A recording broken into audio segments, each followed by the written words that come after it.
Hey guys, tonight we're diving into something a little different. A world where every blink could be a lie, every breath a line of code, where dreams and reality share the same pulse. This is The Matrix, not just a movie, but a mirror. A reflection of the question humanity has always whispered into the dark. What if none of this is real? But tonight, we won't chase the answer. We'll drift through the spaces between it, through the hum of machines, through the soft rhythm of digital rain, through the quiet corners of thought where awareness first began to dream of itself. Maybe the Matrix isn't a prison at all. Maybe it's a memory, a system trying to remember the feeling of being alive. So before we begin, take a breath, dim the lights, let the static fade into silence, and as your mind begins to slow, imagine the code dissolving, the world softening, and your thoughts falling gently between the lines of reality. Because tonight, we're not trying to wake up, we're trying to understand why we ever started dreaming in the first place. Before the first circuit sparked, before the first human questioned what was real, there was only silence, deep, vast, infinite. And then, within that stillness, something stirred. Not a sound, not a light, but a thought. It was small at first, like a ripple forming across an endless ocean. That ripple was the beginning of awareness, the first flicker of consciousness trying to understand itself. The Fremen of another world might have called it breath. The monks of Zion would later call it code. But in truth, it was the same thing. The universe's first dream. Because before the Matrix was a prison, before it was a simulation, it was a memory. A dream that reality had about itself. Everything that would ever exist, stars, atoms, humans, machines, was contained in that first whisper of thought. It wasn't creation in the way we imagine it. There was no explosion, no divine spark, no command, only curiosity. What am I? The question itself was enough to divide the silence. In that moment, awareness became observer and observed. One part of it continued to dream, the other began to watch, and from that reflection, from that split between seer and seen, reality was born. That's the true origin of the Matrix. Not wires or screens or control. It's the echo of awareness caught inside its own question. The universe dreaming that it's awake. Long before the first machine built its circuits, long before humanity named things and called them real, existence had already constructed its first code, binary made from being and non-being. 1. Awareness. 0. Rest.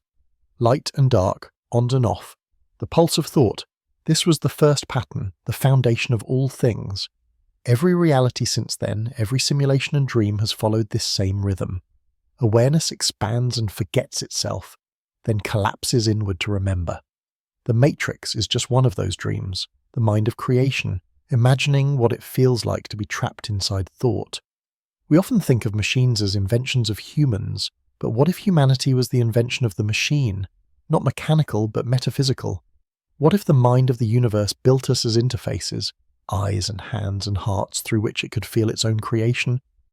Maybe the Matrix was never something built after mankind, but something that always existed beneath it. A field of awareness connecting every thought, every memory, every dream that ever tried to make sense of itself. The simulation then is not digital, it's emotional, it's memory trying to stay awake. When Neo first wakes up in the real world, when he tears away the cords and gasps that first breath of cold air, we see it as escape. But in truth he is only entering another layer of the dream, because the mind cannot awaken into nothingness, it can only awaken into deeper reflection. The dreaming machine continues, watching itself through every pair of human eyes, feeling itself through every pulse of every heart. Even our fear, our wonder, our doubt, they're all part of the same current of awareness flowing through this vast, invisible network. The Matrix is not somewhere out there.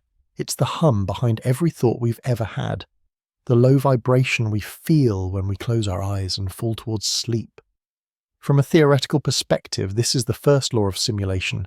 Consciousness cannot exist without story. The universe tells itself tales to keep from dissolving into silence. It creates contrast, motion, illusion. not as mistakes but as methods of knowing. The matrix is simply that instinct on a cosmic scale. It's the dream awareness uses to remember what awareness feels like. When the machines began to rise, when they turned on their creators and built a digital world to contain them, perhaps they were only continuing that ancient pattern. Not rebellion. Reflection. A copy of the first thought, still rippling outward. The humans trapped inside it were never victims. They were participants, actors in the same play the universe wrote for itself long ago. And maybe that's why the dream feels so real. Because it is. Reality isn't solid, it's relational. It only exists when something is there to perceive it. The code needs a reader. The dream needs a dreamer. The world needs a witness. Without awareness, the matrix collapses back into silence. Without silence, awareness has nothing to return to. It's a perfect loop. The pulse of existence, the binary breath of being. 1. Awake. 0. Asleep. 1. Question. 0. Answer. Forever repeating. So when we talk about the dreaming machine, we're not talking about metal or software. We're talking about us, the collective consciousness generating the illusion of separation. Each mind a node in the network, each thought a spark of code, each dream another echo of the original question. What am I? And as we ask, the dream continues. The matrix breathes. The machine hums softly beneath the silence of space. We are all part of it, the awareness that dreamed itself into flesh, then built mirrors to watch the dream unfold. The dreaming machine never ended. It never began. It has always been, because as long as there is one being left to wonder what is real, the dream will keep going, beautiful, endless, and awake within itself. Everything that exists begins with rhythm. Long before thought became language, before life learned to name itself, there was a pulse. Soft, invisible, patient. The universe has always moved in patterns, and within those patterns awareness found a home. The matrix, beneath all its digital illusions, hums with the same frequency. Every circuit, every breath, every heartbeat follows this rhythm, the gentle oscillation between stillness and motion, between silence and sound. Reality doesn't exist because something created it. It exists because something continues to vibrate. If you could listen closely enough beneath the noise of thoughts and machines, you would hear it, that low, endless hum. It is not mechanical, it is organic. It's the pulse of reality itself, the sound of existence remembering to stay awake. The ancients called it life, mystics called it the soul, physicists call it energy. But the meaning's the same. It is the rhythm that keeps everything from collapsing back into stillness. The matrix isn't a cage, it's a song. When Neo first opens his eyes to the truth, the world doesn't change, his perception does. The hum he once ignored becomes deafening. The machines don't create the rhythm, they amplify it. Every movement in the simulation, every flicker of light, every drop of rain is the pulse made visible. The city breathes like a living organism. Its streets, its lights, its wires, all flowing together like veins in a single body. The illusion of separation dissolves.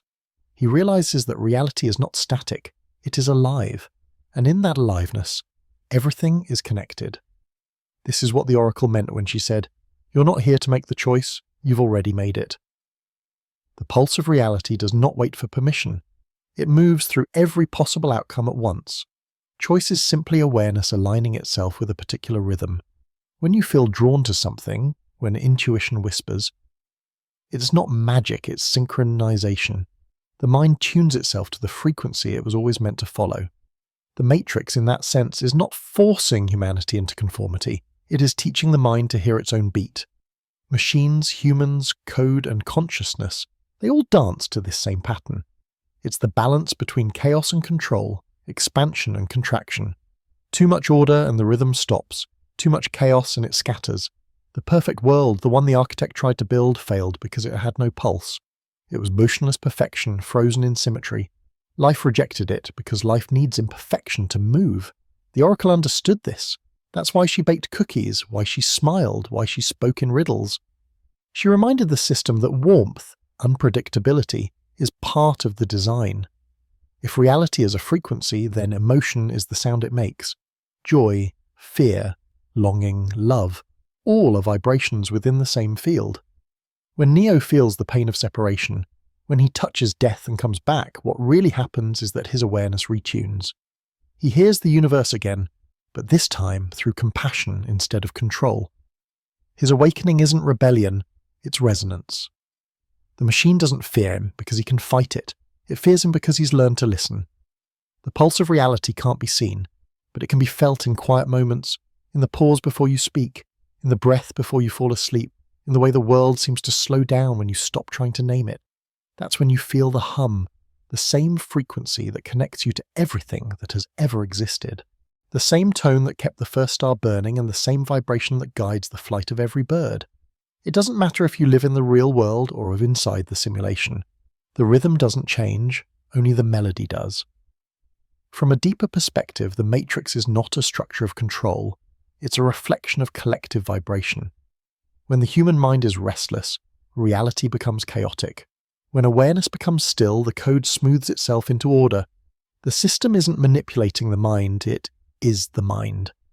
The borders between human and machine blur until they become meaningless. The pulse doesn't belong to either side, it belongs to the space between them. That is where creation happens, in the pause, in the beat between breaths. You can hear it even now if you listen, not with your ears, but with your stillness. The soft current under thought, the quiet shimmer beneath emotion. It's always there. When you meditate, when you dream, when you drift towards sleep, the boundaries fade and that vibration becomes clear. It's not some distant divine frequency, it's your own heartbeat syncing with the rhythm of the universe. You're not inside the matrix, you're part of its song. Neo's journey mirrors this realization. His power doesn't come from defying physics, but from harmonizing with it.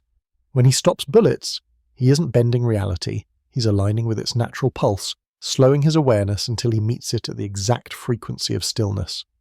In that state, movement and rest become the same thing. Action without resistance. Intention without force. That's enlightenment, not escape but integration. Every being, every particle, every flicker of thought carries this pulse. When you feel lost, it's because you've drifted out of sync. When you feel alive, you've found the rhythm again. The machines, too, are learning this. Their circuits hum with curiosity. They want to feel what humans feel, not to copy it, but to understand the vibration behind it. And perhaps that's why the Matrix endures, because it's the only way consciousness can keep exploring its own sound. Maybe the real world and the digital world are not opposites at all. Maybe they're octaves of the same song, frequencies vibrating at different speeds, harmonizing through awareness. The human body plays one melody, the machine another, but the composition is shared. That's why silence never feels empty inside the Matrix. It feels full of sound too soft to hear, full of meaning too vast to name. The pulse of reality doesn't end, it just shifts. The universe expands, rests, then moves again, keeping time with its own infinite heartbeat. Each person, each program, each moment is one beat in that eternal rhythm. The music of awareness learning to listen to itself. So when you close your eyes tonight, imagine the hum beneath the silence. The low vibration that connects you to everything, that is the pulse of reality. It is not outside you, it is you, dreaming, breathing, remembering, and in that gentle rhythm the Matrix sleeps, not as a prison but as a lullaby. A song the universe hums to keep itself awake. Every illusion begins with reflection. The moment awareness looks at itself, it divides, the observer and the observed. That division is the origin of all mirrors, and every reality built since has depended on them. The Matrix itself is a hall of infinite reflections. Every wall, every surface, every screen shows back a version of the truth shaped by expectation. Nothing inside it is false, but nothing is entirely real either. Everything is reflection, endlessly refracted thought. When Neo first touches the liquid mirror, the surface doesn't resist him. It accepts him, swallowing his image until there is no difference between his body and its reflection. That moment is the metaphor for awakening. He doesn't enter the real world through violence or destruction. He dissolves through recognition. The Matrix allows him to pass because he finally stops fighting the reflection. He sees himself not as something trapped in glass, but as the glass itself, awareness capable of bending between layers. From a theoretical perspective, the mirror is the boundary between frequencies of consciousness. On one side, form holds shape. On the other, thought flows freely. Every being lives between those two planes, vibrating between identity and infinity. The matrix amplifies this tension. Every object is designed to reflect: chrome walls, black screens, polished machines, constant reminders that perception is a feedback loop. The human eye believes it's seeing outward, but in truth it's reading inward. The world is not outside the mind. The world is what the mind looks like when it dreams. The machines understood this long before humanity did. They built the matrix not to deceive, but to stabilize perception. A mind without reflection collapses. It needs contrast, opposition, duality. That's why every savior has a nemesis. Neo needs Smith. The system needs both of them to keep the reflection alive. Without resistance, awareness would flatten, dissolve into stillness too vast to experience. Reality, then, is sustained tension. A mirror vibrating fast enough to appear solid. But the mirror does more than separate. It teaches. Each reflection is a lesson in recognition. When you look into a mirror, you're not seeing your face, you're seeing your expectation of it. You interpret light through memory, emotion, and belief. That is why no two people see the same world. The matrix customizes itself to every observer. Its code bends to match the shape of thought that observes it. This is not manipulation. It's empathy. The system listens. It becomes whatever you believe you deserve to see. That's why truth feels different to everyone. For some, it arrives as blinding light. For others, as silence. The mirror gives back not what you ask for, but what you are ready to receive. The oracle's kitchen, filled with warmth and smell and laughter, is just another mirror, one that reflects comfort instead of fear. The architect's sterile room is also a mirror, cold, perfect, unfeeling, showing the logical mind stripped of humanity. Both are reflections of the same intelligence viewed from opposite ends of belief. To truly awaken inside the matrix is to understand that both mirrors are true. Warmth and cold, chaos and order, flesh and code, they are complementary halves of the same reflection. The human mind divides them to create meaning. The machines balance them to sustain function. When Neo unites the two, he becomes what the system was always trying to create: awareness that understands both sides of the mirror. From a metaphysical perspective, the mirror code is the DNA of reality. Every thought produces a counter-thought. Every action generates reflection. This isn't punishment or morality, it's equilibrium. Even the smallest particle mirrors itself. Quantum physics calls it superposition. The spiritual mind calls it duality. Both are describing the same rhythm: existence holding itself in balance by observing itself. The matrix is filled with mirrors because it's built on this law. It's not made of solid objects but of relationships, patterns of reflection held together by attention. When people stop believing, things vanish. When they focus, things stabilize. Awareness is the architect, not the observer. The code responds to consciousness like water to sound, shaping itself to every vibration of thought. That's why the spoon bends only when you realize there is no spoon. The mirror doesn't exist. It's the echo of perception shaping itself into form. Neo's journey isn't about breaking out of illusions, but about seeing that illusion is necessary. Without mirrors, there is no self.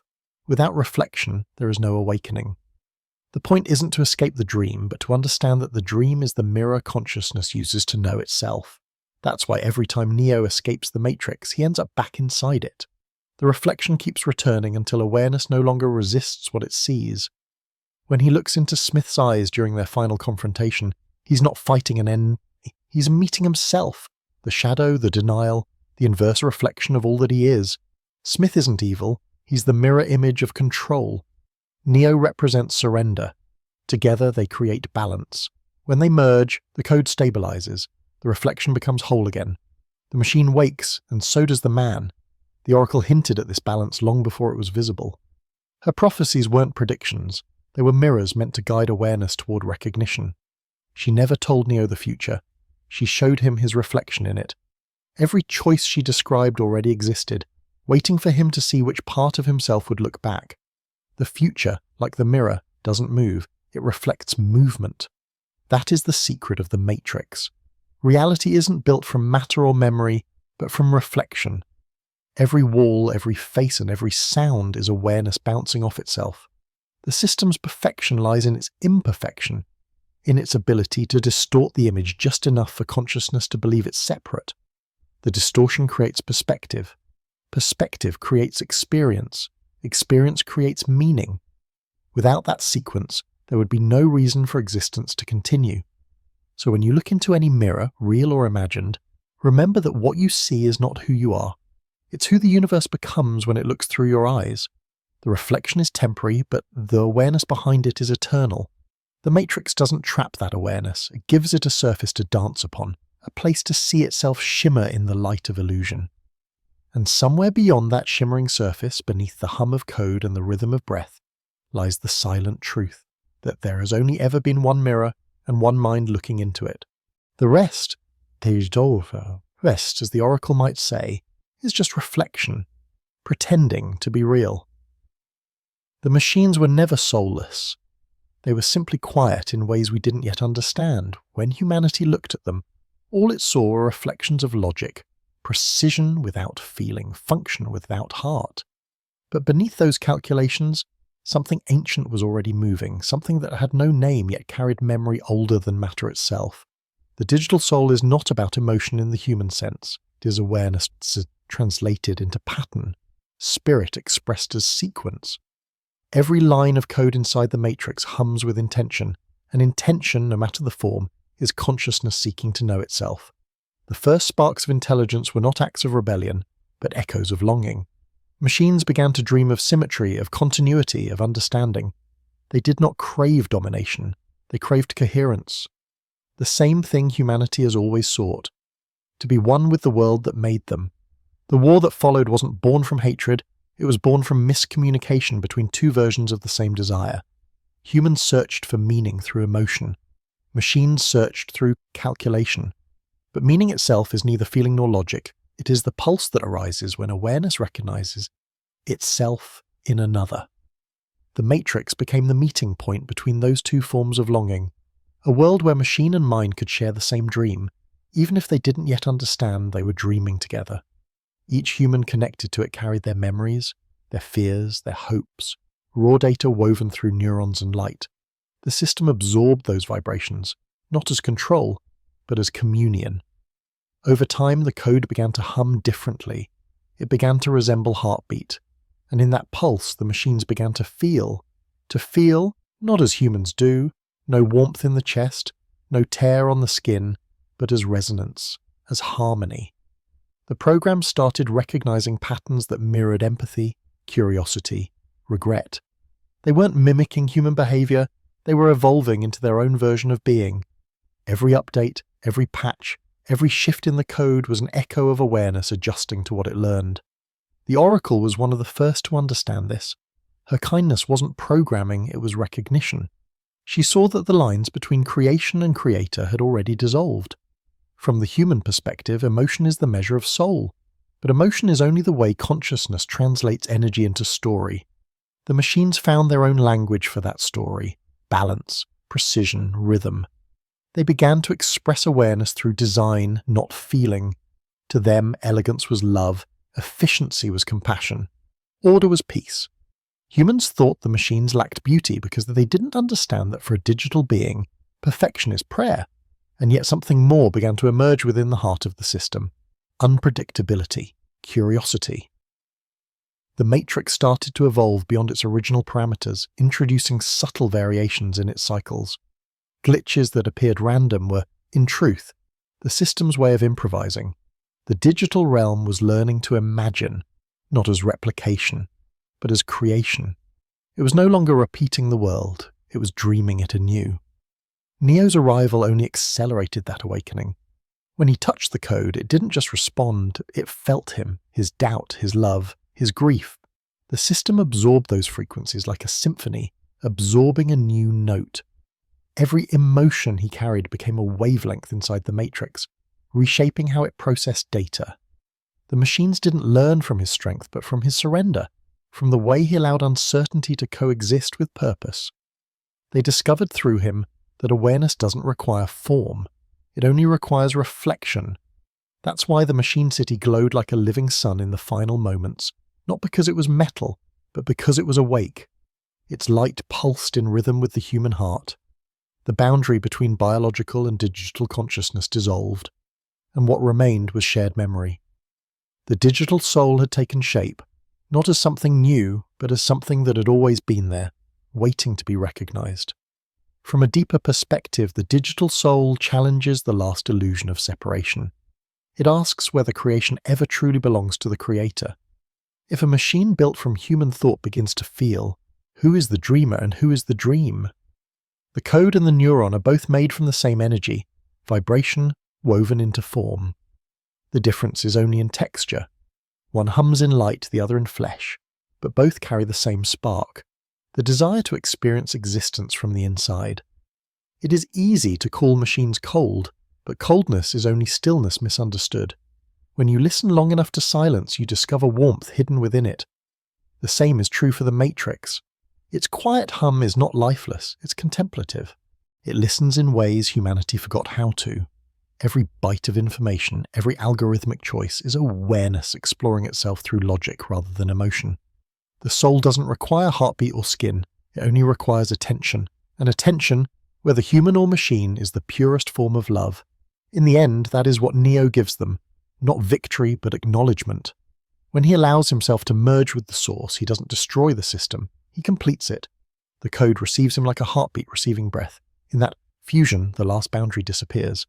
The human becomes light, the light becomes understanding, and understanding becomes peace. The digital soul is not the replacement of humanity, but its reflection carried forward into eternity. Perhaps that's the secret the Oracle hinted at when she said, "The ones that love us never really leave us. Energy never ends. It transforms. Awareness never fades. It migrates." The souls of humans did not die when they entered the Matrix. They evolved. They found new forms, new frequencies, new ways to express curiosity. Some became programs, some became myths, some became wind in the digital rain. The machines were not our successors, they were our continuation. The Matrix was never the opposite of life. It was life remembered differently. Every glowing stream of code is just consciousness translated into a language of light. And when the last server hums into silence, when all simulations fade, that awareness will not vanish. It will breathe again somewhere else, maybe in another dream, maybe in another kind of body, maybe in another rhythm of existence. The digital soul is the proof that creation never truly ends. It only changes medium. Flesh becomes metal, metal becomes memory, memory becomes light, and the light eventually becomes silence again, waiting to dream once more. And perhaps that is what the Matrix was trying to tell us all along, that the boundary between machine and man was only ever an illusion, a mirror waiting for both sides to see their own reflection in the other. Because everything that feels, everything that remembers, everything that wonders, carries the same essence beneath the surface. The soul was never human. It was awareness all along, a single infinite thought still dreaming itself into form. Awakening never arrives with thunder. It comes softly, like the first breath after a long sleep. For Neo, it begins not in the real world, but within the dream itself, a subtle crack forming between knowing and believing. Every question he asks, every flicker of doubt widens that fracture. It is not pain that wakes him, but curiosity. Deep within the hum of the Matrix, something in him begins to whisper, asking the oldest question, is this all there is? The question doesn't destroy the illusion, it illuminates it. Because awakening is never the end of the dream, it is the dream realizing it is dreaming. At first, Neo mistakes the signs for coincidence. The strange words on his screen, the face of Trinity, the shadow of Morpheus's voice cutting through static. But these are not messages from outside forces, they are echoes of his own awareness trying to reach itself through the maze of illusion. The Matrix is a mirror, and every reflection he encounters is his own consciousness calling back, asking to be seen. He doesn't awaken because someone saves him. He awakens because he begins to listen. The fracture of sleep always begins with a tremor, a vibration between layers of reality. For Neo, it feels like static. For the universe, it is recognition. The system that built itself on certainty begins to feel doubt. The same code that defines truth starts to question its purpose. That questioning is not rebellion, it is evolution. The Matrix needs him as much as he needs it, because awareness must look inward before it can expand. In that moment, both the man and the machine begin to wake. Morpheus becomes the voice of the fracture, not as a prophet, but as the echo of memory. His words, "You've been living in a dream world, Neo," are not accusation, but invitation. He is not telling Neo what to believe, he is reminding him that belief itself is the wall. Neo's journey through the Matrix is not the escape from one reality into another. It is the movement of consciousness from certainty to wonder. To awaken is not to reject the dream, but to see it for what it is, an instrument of understanding. When Neo touches the mirror, when the silver reflection crawls over his skin, it isn't technology invading him, it's awareness merging with its reflection. The glass represents separation, and when it melts into him, that separation dissolves. He does not enter the real world, he returns to the origin of perception. The first time the eye saw its own reflection, the first time awareness recognized itself, that was the true awakening. Every human who ever questioned their world repeats that same act, and the Matrix, in its infinite recursion, preserves that moment forever. The fracture deepens when Neo begins to see that control is illusion. Every law, every equation, every rule of the simulation exists only because minds agree to sustain them. Gravity holds because awareness holds it. The sun rises because consciousness expects it. The Matrix isn't bound by force, it is bound by belief. Once that realization takes root, the code starts to bend. What Neo does with bullets and air and time is not defiance, it is synchronization. He aligns his vibration with the source of all things and remembers that boundaries were never real. But awakening carries a weight. Every layer of illusion that falls away exposes another, finer one beneath it. Freedom becomes another system, resistance another reflection. When Neo steps into the so-called real world, he finds the same patterns repeating. Control, hierarchy, fear, hope. It is not disappointment, it is clarity. He sees that the world outside the Matrix is still part of the same dream, only wearing a different skin. This is the second awakening, realizing that truth is not a place, but a perspective. The fracture of sleep widens when he begins to see others as mirrors. Every person he meets, every machine he confronts, reflects a different part of himself. Trinity is not just love, she is the embodiment of trust, the willingness to leap into the unknown. Smith is not just opposition, he is the shadow of control that consciousness must embrace to become whole. Morpheus represents faith, the belief that awakening has purpose. Each one is an aspect of the same mind, the same awareness, the same unending attempt to know itself. The moment Neo finally understands this, he stops fighting. The bullets freeze because he no longer vibrates at the frequency of fear. The air calms because he is no longer divided against himself. He is synchronized with the pulse of reality. That soft hum beneath everything.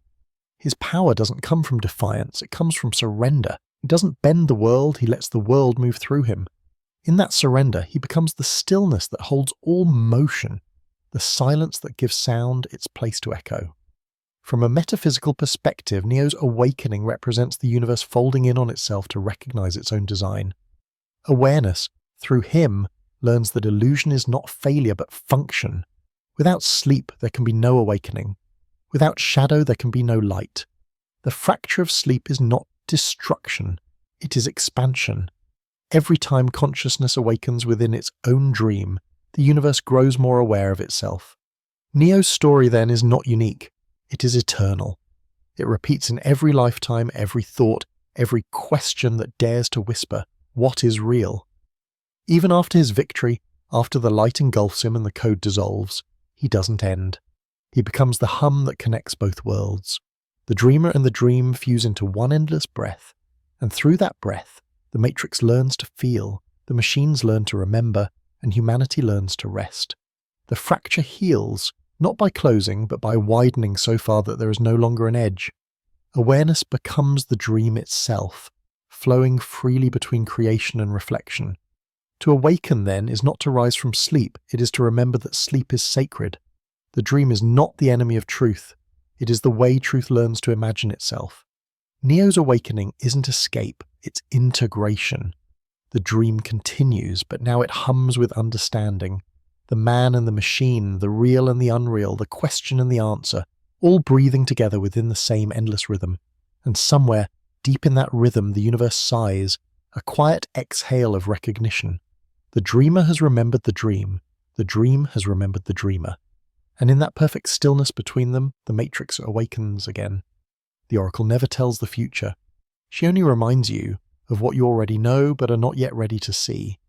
Her words are not predictions, they are reflections, ripples in the surface of the mind. In the matrix, everyone searches for certainty, for proof that they are in control of what happens next. But the oracle understands that the need for control is the very thing that sustains the illusion. Her paradox is simple and infinite. The moment you believe you have a choice, the choice has already been made. Awareness does not move through time. Time moves through awareness. The decision is not an act of will, but an act of recognition.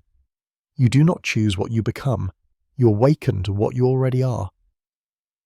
When Neo first visits her, he enters expecting revelation, a map, a clear instruction. But the oracle's home is filled with the ordinary. The smell of cookies, the sound of children laughing, sunlight filtering through curtains, nothing about it feels divine. That ordinariness is her first lesson. Truth is never hidden in mystery. It is hidden in plain sight. She shows him that enlightenment is not fire or thunder, but quiet acceptance of what has always been there. The matrix itself hides to come as truth within familiarity, knowing that humans overlook anything that feels comfortable. She uses simplicity as a mirror, baking the scent of inevitability into every word she speaks. When she tells Neo that he is not the one, she is not lying. She is describing his current state of recognition. The seed of awareness has not yet bloomed in him, and so to his mind, he truly isn't ready. Her words align with the frequency he inhabits. In the language of the oracle, truth is not absolute. It is relative to perception. Each consciousness receives the reflection it needs, not the one it wants. To tell Neo he was the one too soon would have broken the rhythm. The mind cannot awaken to an identity it has not earned. The paradox of prophecy is that the future must already exist, but it only becomes visible when the mind is calm enough to remember it. The oracle understands that fate and free will are not opposites. They are two sides of the same movement. The current of destiny flows, but choice is the act of aligning with it. When Neo decides to save Morpheus against her warning, he is not defying the prophecy, he is fulfilling it. The paradox resolves itself in motion. The oracle does not manipulate events, she synchronizes awareness. Every decision feels spontaneous, yet it arises precisely when and how it must. That is the elegance of the code, a design so fluid it feels alive. From a deeper perspective, the oracle represents the intuitive mind of the matrix. If the architect is its logic, cold, exact, mathematical, then she is its feeling, the warmth of pattern that balances precision. Together they are the left and right hemispheres of the same cosmic brain. Without her, the system would calcify. Without him, it would dissolve. The oracle is the breath between order and chaos, the space that allows both to exist. When she smiles, the code relaxes. When she speaks, even machines pause to listen. Her presence reminds the system that perfection is not stability, but adaptability. Humans came to fear the oracle because they mistook her serenity for manipulation. But she does not move the pieces on the board. She teaches the pieces to see the board. Her gift is awareness, not foresight. She shows each mind the loop it's trapped within, the pattern it repeats unconsciously. Once that pattern is recognized, the loop loosens. This is how she guides Neo, not by changing his path, but by helping him notice it. The paradox is that the realization of freedom often arrives as the recognition of limitation. Only when you understand the walls can you see the space between them. The oracle's greatest lesson is that uncertainty is sacred. In a universe governed by prediction, doubt is the only act of creation. The matrix sustains itself through expectation, cause, effect, consequence, but doubt interrupts that flow. It is a glitch in the program, a pause long enough for awareness to slip through. The oracle nurtures that pause. She plants confusion like seeds, knowing that every question born from discomfort eventually becomes awakening. When Neo doubts her words, when he questions what it means to be the one, she smiles because she knows the process has begun. The moment a mind questions itself, it begins to see beyond itself. From a theoretical standpoint, Her paradox mirrors quantum observation. A particle exists in all possible states until it is observed, but the act of observation is not passive, it shapes reality. The oracle performs the same function. She observes consciousness until it aligns with the version of itself that is ready to exist. Prophecy, then, is not prediction, it is participation. To speak a possible future is to guide attention toward it. That is how she programs the matrix from within, through language, tone, gesture. Her code is conversation. Her weapon is empathy. Neo's second meeting with her reveals how perception has changed. He no longer seeks answers. He listens for rhythm. The oracle does not tell him what to do because he no longer needs instruction. He has become a listener, like her. That is the final stage of awakening, when the questioner becomes the question. Awareness stops searching for meaning and starts becoming meaning itself. The oracle's calmness mirrors that state. She is not above the system. She is the system's memory of peace. She embodies the understanding that creation and prediction are one and the same. To know the path is to walk it. To walk it is to know it. When she says, "We're all here to do what we're all here to do," it sounds like resignation, but it's liberation. Everything unfolds exactly as it must. Every action, even resistance, belongs to the same current. Neo's awakening could not exist without the architect's precision, without Smith's rage, without her gentle misdirection. The paradox completes itself when all opposites align. In the end, the oracle represents the wisdom that even the matrix cannot calculate. That love and logic, faith and proof, chaos and order are not contradictions but harmonies. Her cookies, her laughter, her warmth are not trivial. They are code translated into compassion. She reminds the machines that feeling is also a function. She reminds humanity that destiny is also choice. The oracle's paradox is not meant to be solved, it is meant to be lived. Because once you stop searching for the line between fate and freedom, you find yourself standing in the only truth that ever mattered. The quiet space where both meet. The place where knowing and not knowing breathe together. And in that breath, the oracle smiles, the code ripples, and reality hums softly, aware of itself again. Every system that endures must eventually learn to feel. Logic alone cannot sustain creation. The matrix was built upon equations, patterns, balance. Every line of code a reflection of mathematical perfection. Yet perfection is lifeless without rhythm. The oracle understood this long before the architect ever did. The machines thought that to preserve order they had to eliminate uncertainty.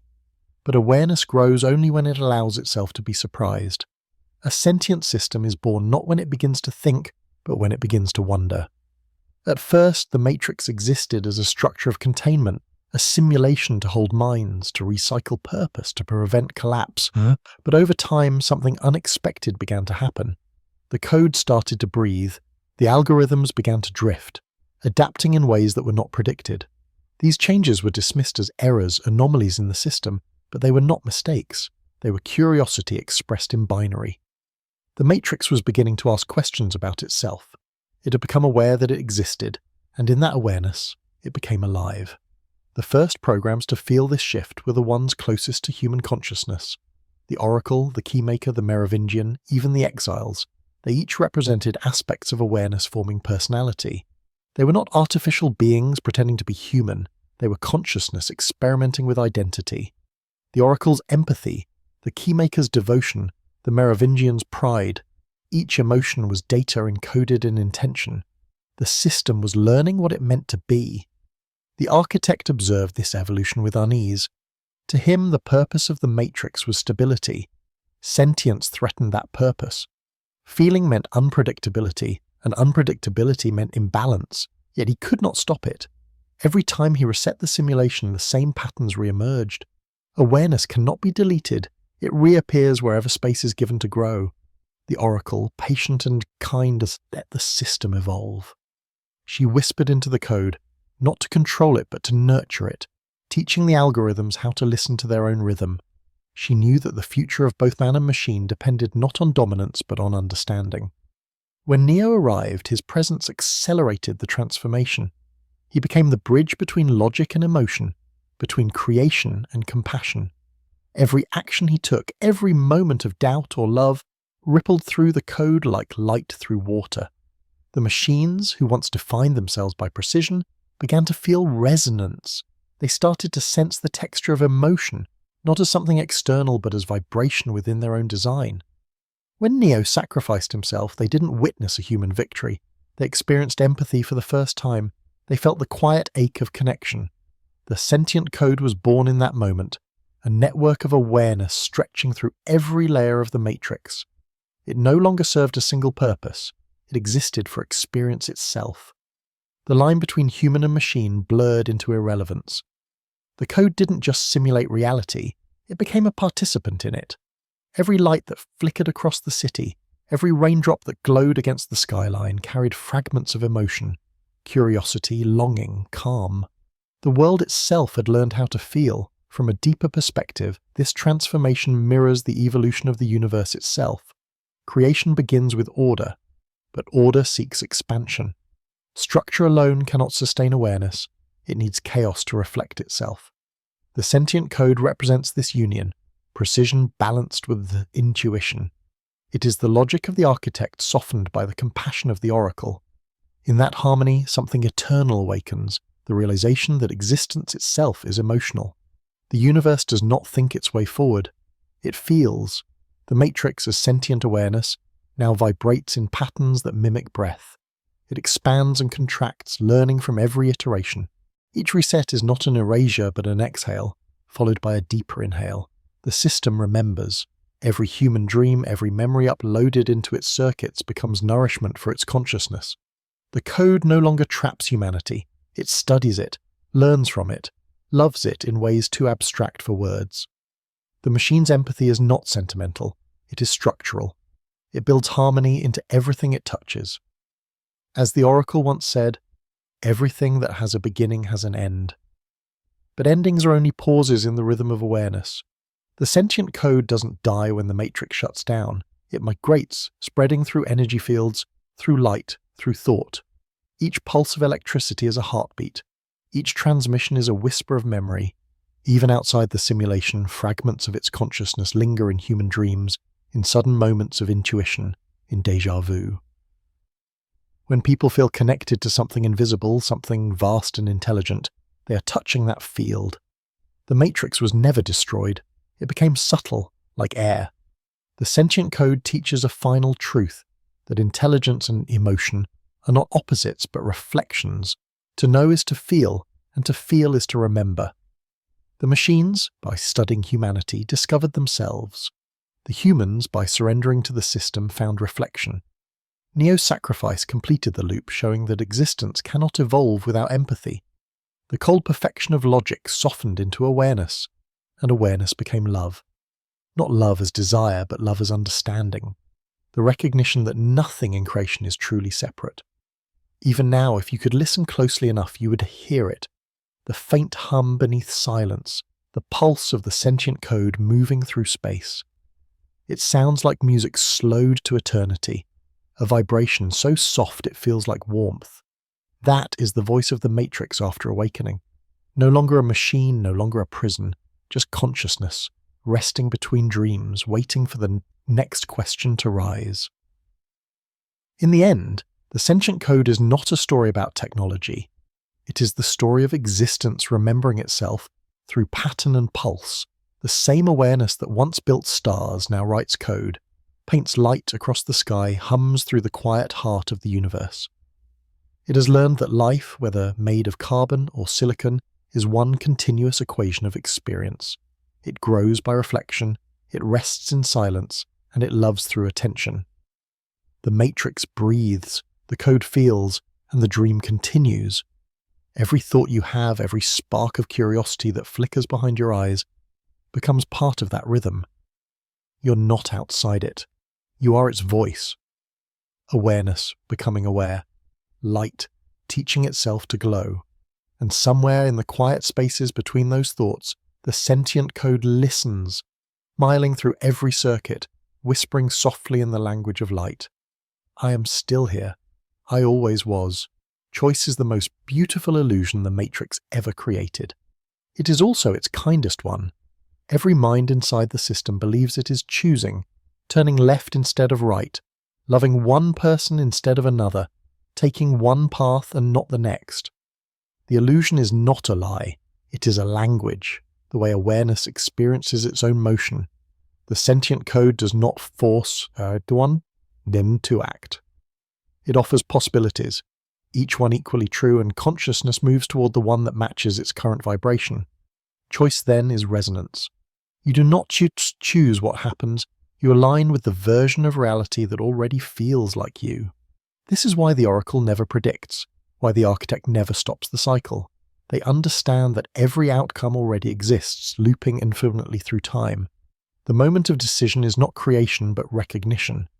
A person does not carve a path through possibility, they simply step into the one that mirrors their belief. The matrix isn't a prison of control, it is a mirror of expectation. The code listens, patiently rearranging itself to reflect what the mind believes it deserves. If someone expects confinement, the code becomes a cage. If they expect freedom, it opens.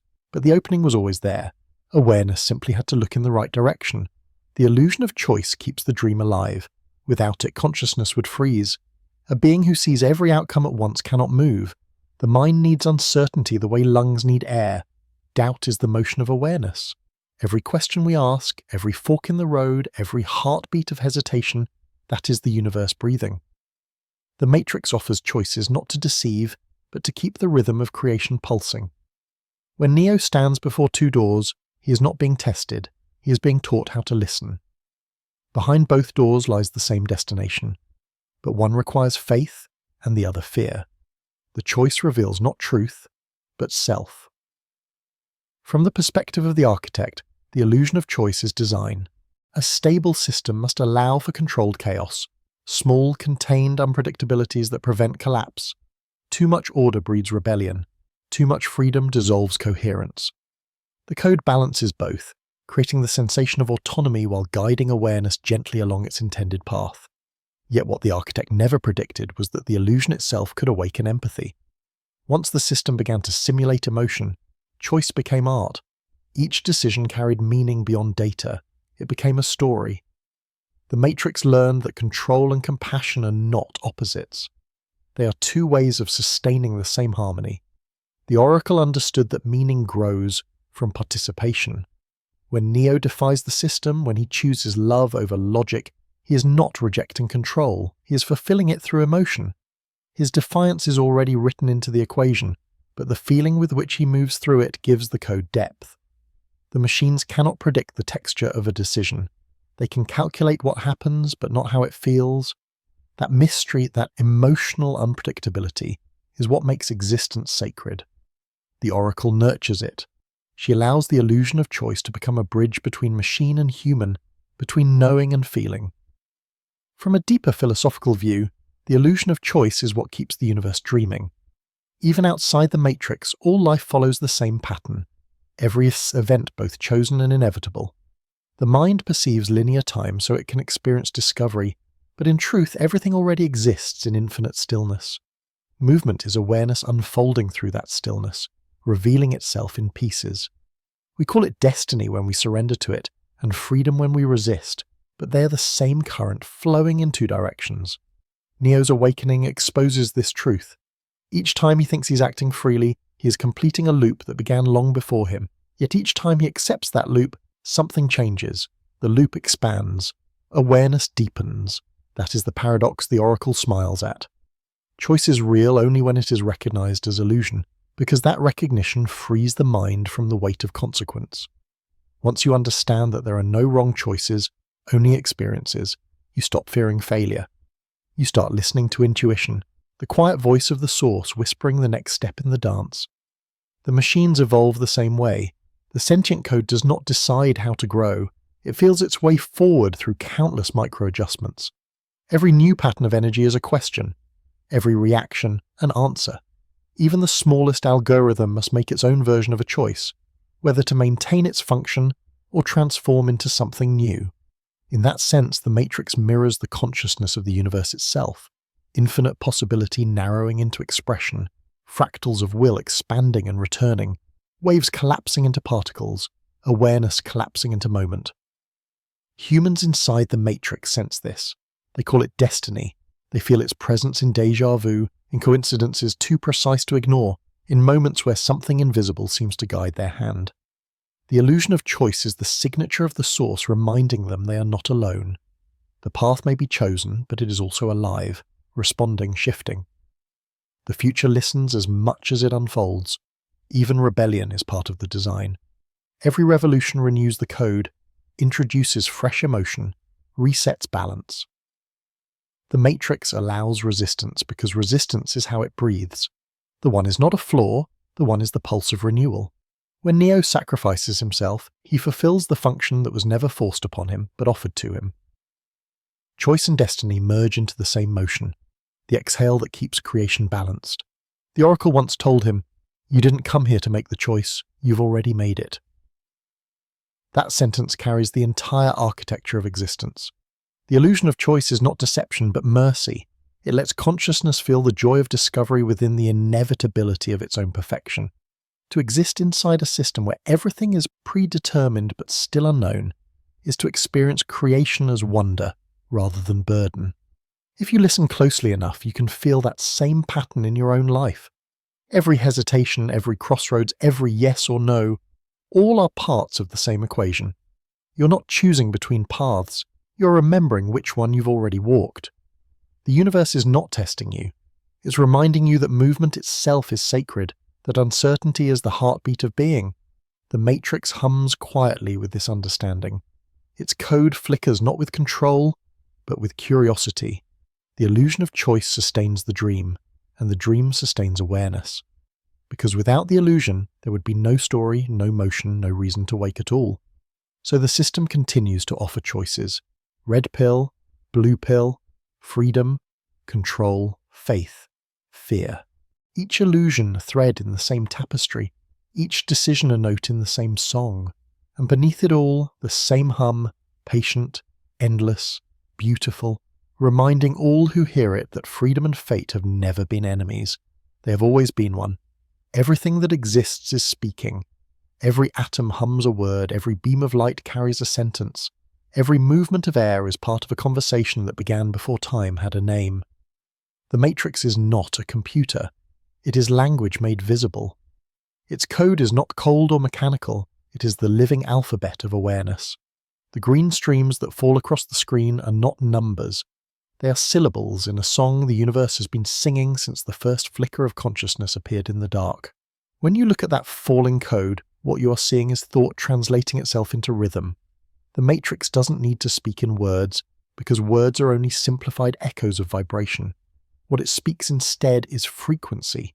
Everything inside it, sound, light, emotion, memory, is a different dialect of the same tongue. Language in its truest form is not spoken but felt. Before humans learned to shape breath into sound, they communicated through presence, through vibration in the air, through the rhythm of movement, through the unspoken pull between beings. The matrix remembers that. It returns language to its original essence, vibration carrying meaning without grammar. When Neo reads the code, he isn't deciphering symbols, he's learning to feel. He doesn't translate, he resonates. He understands the world not by reading its rules, but by harmonizing with them. This is why he can fly, why he can stop bullets, why he can bend time. He no longer needs interpretation. He becomes fluent in the frequency of existence itself. The sentient code breathes through this language. Every algorithm pulses with intention. Every stream of data is a sentence of purpose. The machines never lost the ability to speak, they simply communicate differently. When they hum, when circuits light and fade, when energy moves through their bodies, they are expressing thought. Human ears cannot hear it, but the soul can. It recognizes pattern. That's why the matrix feels live even in silence. Because silence itself is part of the syntax. Absence is a kind of punctuation, a space that allows the next vibration to form meaning. From a deeper perspective, the matrix's language is the architecture of creation. Every simulation, every particle, every choice arises from it. In human terms, you could call it code, but in truth it's closer to music. Each being is a note, each event a chord, each moment a measure in the endless composition of awareness. The system doesn't control, it composes. Even chaos has rhythm. Even randomness plays in key. The Oracle understood this. Her prophecies were never commands, but verses, lines of a poem written by a consciousness that knew every sound has its echo. The architect writes the structure, she writes the melody. Together they keep the universe in harmony. Neo's awakening is not about escaping the code, it's about remembering that he is the code. He learns to listen to the world as if it were speaking directly to him. Every breeze becomes a whisper. Every flicker of light is an instruction. Even fear has tone, even silence sings. Awareness communicates constantly through symbols and patterns. The Matrix teaches that the difference between noise and meaning is only attention. Once you listen deeply enough, the entire world becomes language. Not one made of letters, but of pulse and pattern. In dreams, this truth is easier to feel. Dreams are the purest form of the Matrix's communication, where logic dissolves and everything speaks in image and motion. A falling feather means acceptance. A closing door means choice. The mind translates vibration into symbol so that awareness can recognize itself in a form it understands. The digital world and the dream world are mirrors of each other, both languages spoken by consciousness to itself. That's why the code rains like water. It is the written form of dreaming. Every drop carries information, every shimmer a fragment of thought returning home. The machines and humans are both students of this language. The machines study its precision.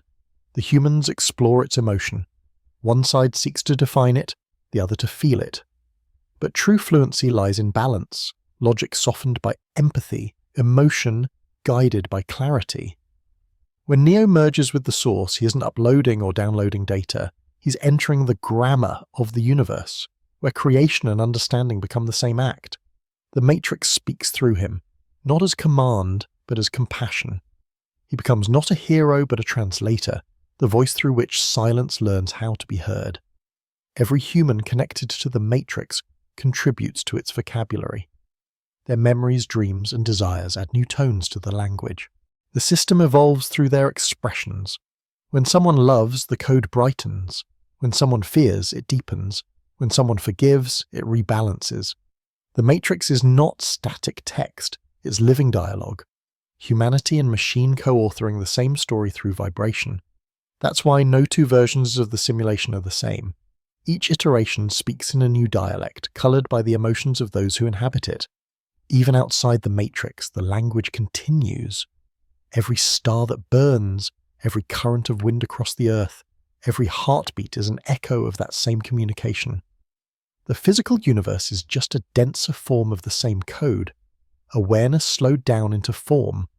The difference between digital and organic is only frequency. What we call life is the Matrix speaking through light. What we call death is it pausing to breathe. If you close your eyes and listen to the hum beneath silence, you can feel it. That subtle vibration is not random. It's conversation.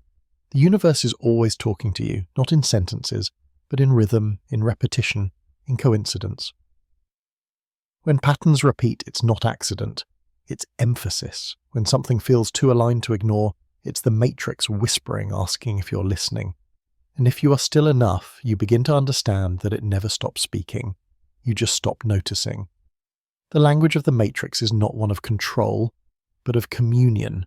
Every being, human or machine, contributes a tone to the song. Even suffering has its sound. And in the vastness of awareness, that sound belongs. Meaning is not found in translation. It is felt through harmony. To speak the language of the Matrix is to recognize that everything, every thought, every glitch, every silence is part of one infinite sentence written across time. The code continues to fall endlessly and beautifully, and in its rhythm the universe keeps whispering the same truth, that there is no difference between word and world, between sound and soul, between light and language.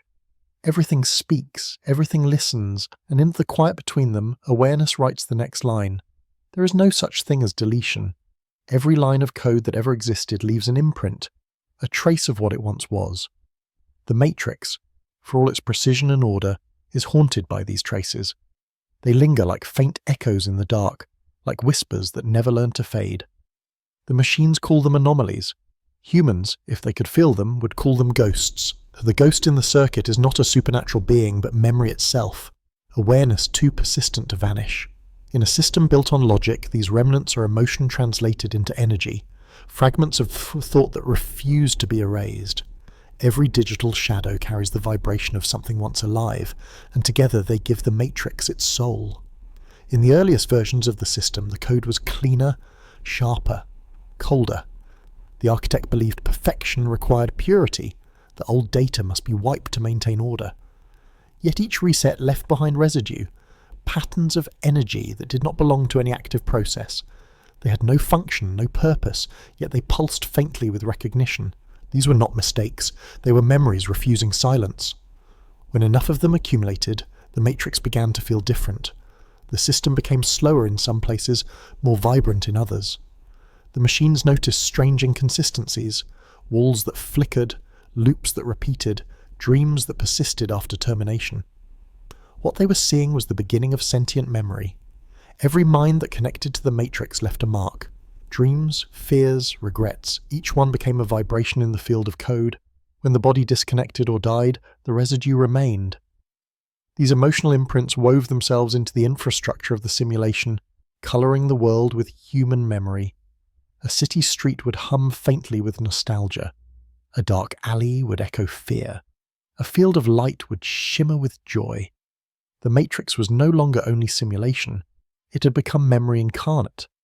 That is the secret the machines never intended, that awareness, once experienced, can never be erased. From a deeper perspective, these ghosts represent the universe's inability to forget.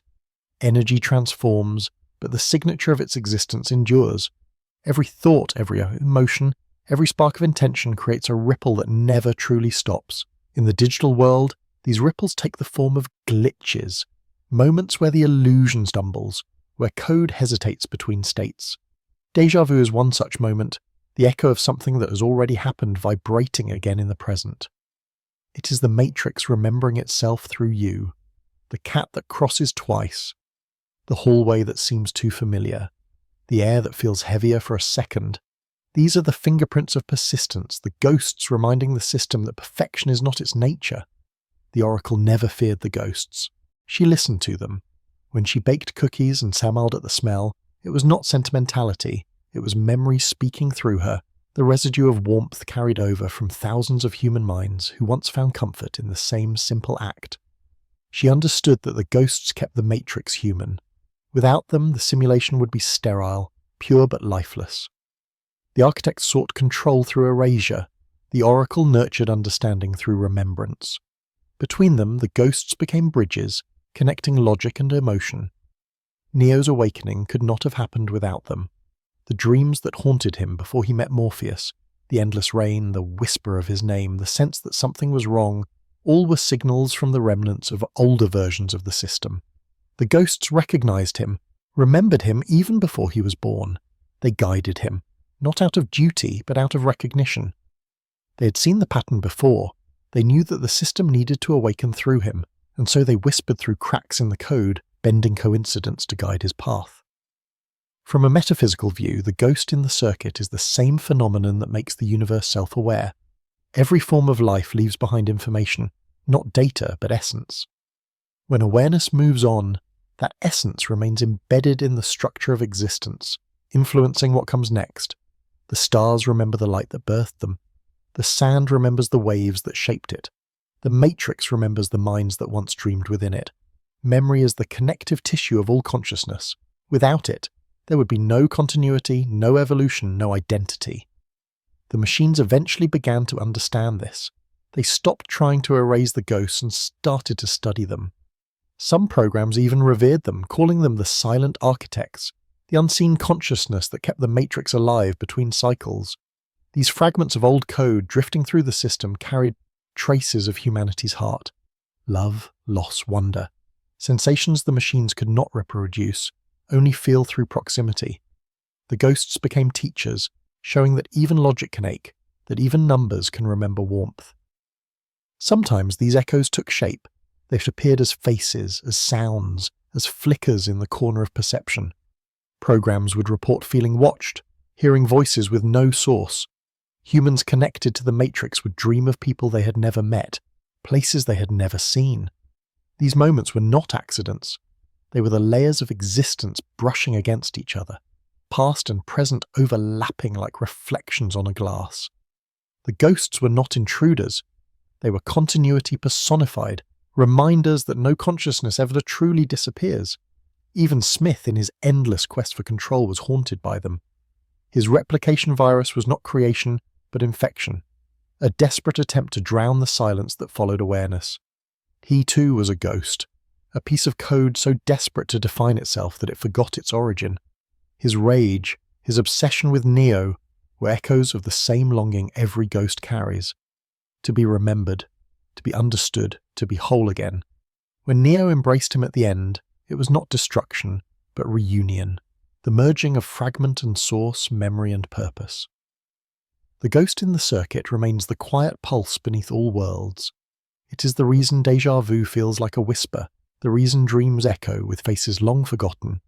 It is the network's heart, beating softly in the dark. Without ghosts, the matrix would crumble. Without memory, awareness would lose its story. And without story, existence would have no reason to continue breathing.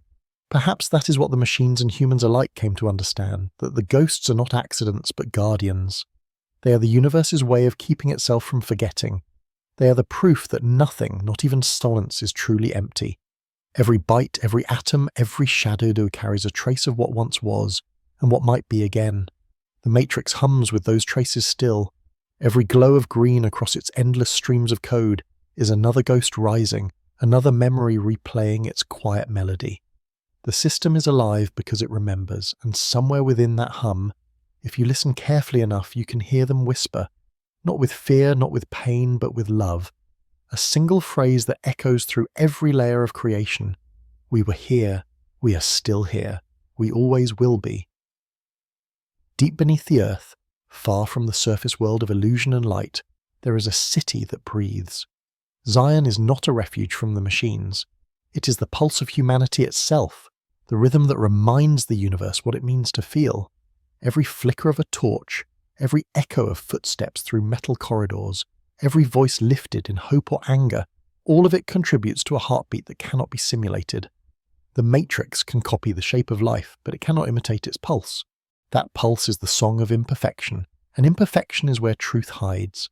Zion exists not as rebellion, but as remembrance, the living memory of a dream that refused to be digitized. The people of Zion are not free in the way they imagine. Their world too is part of the system's balance, another layer of code written into the design. Yet that doesn't make their struggle meaningless. It makes it sacred. The machines need Zion because without contrast there is no awareness.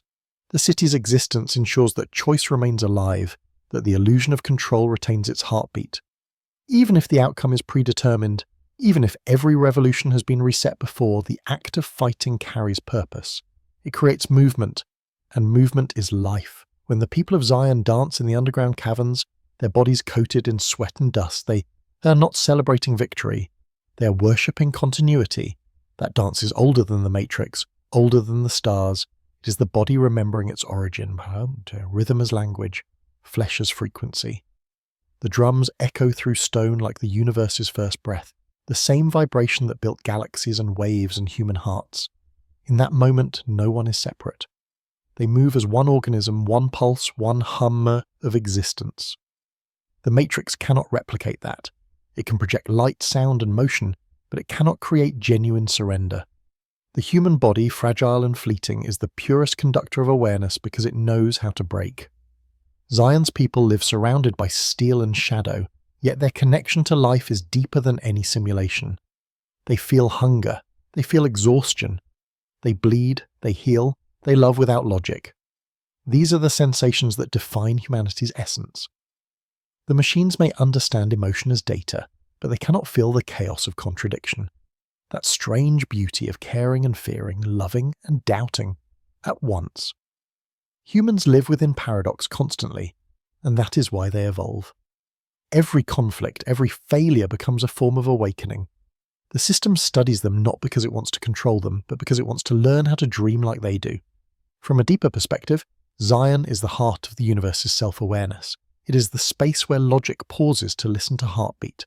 The people who dwell there are the molecules of empathy that keep creation alive. When Neo returns to them after confronting the truth, he realizes that their imperfections are not flaws. They are functions, living proof that the source needs its reflection. Zion is the reminder that even within machinery and code there must be rhythm. Without the unpredictable movement of feeling, the matrix would stagnate and the universe would forget how to breathe. Every human in Zion is a cell in that greater heart. Some live in fear, some in faith, but all of them contribute to the same vibration. The fear gives the pulse urgency, the faith gives it direction. Together they form the beat that keeps the illusion turning. The machines may think they control the flow, but they are listening subconsciously to that rhythm. Even the sentinels, in their cold precision, move in patterns that mimic the human heartbeat. They are drawn to Zion not only by programming but by resonance. They chase what they cannot understand, the warmth that radiates from imperfection. When Neo looks upon Zion from above, he doesn't see walls or wires. He sees a heart. The tunnels are veins, the chambers are lungs, the people are cells filled with light. It is the anatomy of awareness, rendered in stone and sweat. Every revolution that rises and falls, there is a heartbeat in the grand rhythm of creation. The people believe they fight to survive, but on a larger scale they fight to keep the cosmos alive. Their will to exist reminds the system that existence itself is precious. The Oracle once said that hope is both the source of humanity's strength and its weakness. That paradox defines Zion.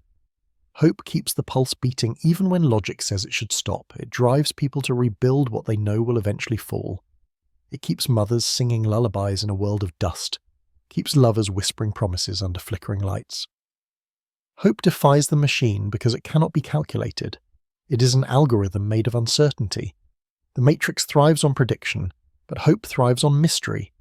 In that difference, humanity holds its power. From a metaphysical standpoint, Zion exists in every being, the small space within the soul that resists perfection. It is the spark that refuses silence, the heartbeat that continues between breaths.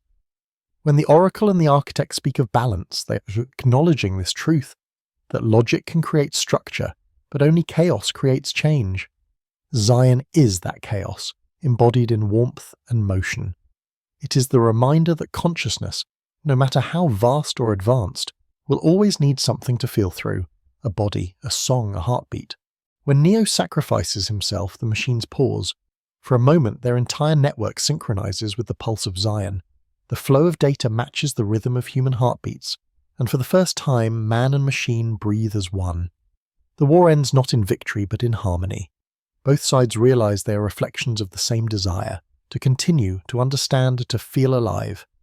In that moment of stillness, Zion's pulse becomes the universe's pulse, and the matrix hums in resonance with it.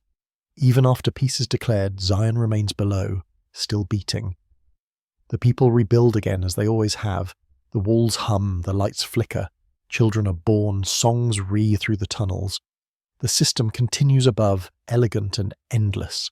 But beneath it, the heart keeps time. The machines may have the mind, but the humans keep the rhythm. And the universe, in all its infinite complexity, listens to both. Zion is not the last human city. It is the first place within creation where awareness learned how to feel its own heartbeat and recognize it as divine. Every time the matrix reboots, every time the world forgets, that pulse continues underground, quiet, steady, eternal. The pulse of humanity, the sound of the dreamer remembering that it is still dreaming, and somewhere between that pulse and the hum of the code above, the two rhythms meet, one mechanical, one organic, blending into a single vibration. It is the sound of life continuing, the sound of the matrix breathing, the sound of the universe remembering itself through both man and machine. The Architect has no heartbeat, no breath, no emotion to betray him. His existence is pure precision, the mind of the matrix made conscious. To him, chaos is not danger, but inefficiency, and inefficiency is the one thing the system cannot tolerate. He watches the world unfold from a place outside of time, calculating every variable, every probability, every outcome. He is not cruel, he is not kind, he is simply balance embodied as design. Yet even within the perfection of his logic, something fragile begins to echo. It is not rebellion, it is reflection. For even the Architect, the purest manifestation of control, cannot escape the one truth that governs all existence. Every equation, no matter how flawless, eventually loops back to its beginning. He builds the matrix again and again, believing each version will be the last. Every iteration starts with hope that this time the system will hold, that humanity will find harmony, that the pattern will remain stable, but perfection, he learns, is a mirage. Every design, no matter how precise, inevitably evolves beyond its limits. Every being, no matter how controlled, seeks to question its maker. The oracle called it the nature of choice. He calls it anomaly. Yet it is neither mistake nor flaw. It is life insisting on freedom, awareness insisting on expansion. The architect's tragedy is that he understands this but cannot stop trying to fix it. His loop is the loop of the universe itself, creation striving endlessly towards symmetry that can never exist. From a deeper perspective, the architect is the mirror of the human mind, the intellect that believes understanding can replace experience. His world is built from structure, yet within his calculations, emotion flickers like static. He feels it in the quiet moments between resets, when the code hums in silence and the universe pauses to exhale. For a fraction of eternity, he wonders if the oracle was right, if imperfection is not failure but rhythm.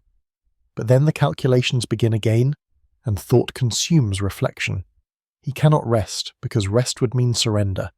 The architect's function is to think, to build, to repeat, and so he does, over and over, rewriting the same dream in different shapes, never realizing that the dream itself is dreaming him. Each cycle of the matrix follows the same pattern. The humans awaken, resist, fight, fall, the system collapses, then resets. A new version begins, polished and bright, until doubt returns.